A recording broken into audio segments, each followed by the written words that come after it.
जय श्री राम दोस्तों। पौराणिक कहानियों का मुख्य उद्देश्य धर्म और मानवता के मूल्यों को समझाना है।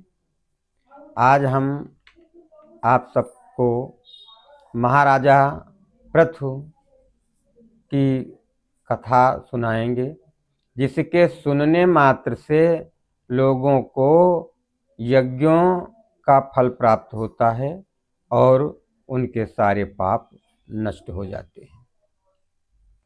धर्म रक्षक अत्रि के वंश में अंग नामक एक राजा हुए थे। अंग का विवाह मृत्यु की पत्नी सुनीता के साथ हुआ था।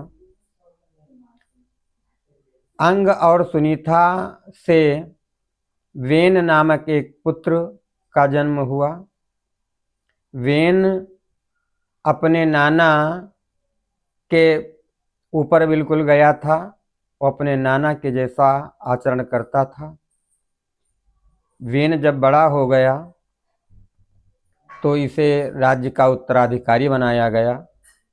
वेन बहुत ही दुष्ट प्रकृति का राजा था। वेन ने अपने मंत्रियों और अपने देश के साधु संतों से ये कहा कि मैं ही धर्म का रक्षक हूँ और मैं ही सब कुछ हूँ। मैं ही यज्ञ करने वाला हूँ, मैं ही यज्ञ का भाग लेता हूँ और मैं ही यज्ञ कराता हूँ। आप लोग मेरे राज्य में कोई यज्ञ और हवन नहीं करेंगे।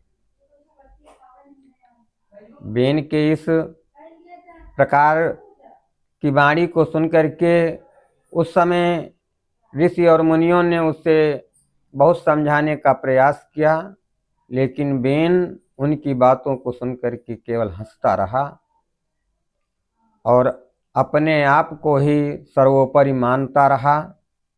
इसके बाद मरीच आदि ऋषियों और मुनियों ने वेन को पकड़ लिया, उसे चारों ओर से घेर लिया और उसकी दाहिनी जांघ को मथानी की तरह मथने लगे। तब उसकी दाहिनी जांघ से एक ठिंगना और काला पुरुष उत्पन्न हुआ। वो इतना भयभीत था कि मुनियों के पास आकर के हाथ जोड़ करके रोने लगा और बोला कि मुझे क्या करना है। मरीच आदि ऋषियों ने उसको बहुत समझाया और उससे कहा निषिद्ध बैठ जाओ।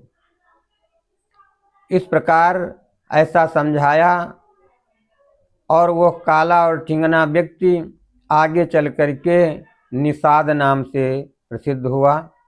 उसी के वंश में गोंड, कौल आदि जाति की, भिल्ल जाति आदि अनेक प्रकार की जातियां उत्पन्न हुई। इसके बाद मरीच आदि ऋषियों ने वेन की दाहिनी भुजा को मथानी की तरह मथना शुरू किया। तब उसमें से राजा पृथु का जन्म हुआ। राजा पृथु जन्म से ही बहुत ही सुंदर लग रहे थे। उनके अंदर अनेक प्रकार के शुभ गुण और लक्षण दिखाई पड़ रहे थे। ऋषियों और मुनियों ने पृथु को राजा के नाम से संबोधित किया। इसके बाद ऋषियों और मुनियों ने राजा की व्यवस्था और राजा का सम्मान करने के लिए यज्ञ से सूत और मागध नाम के दो पुरुषों को उत्पन्न किया।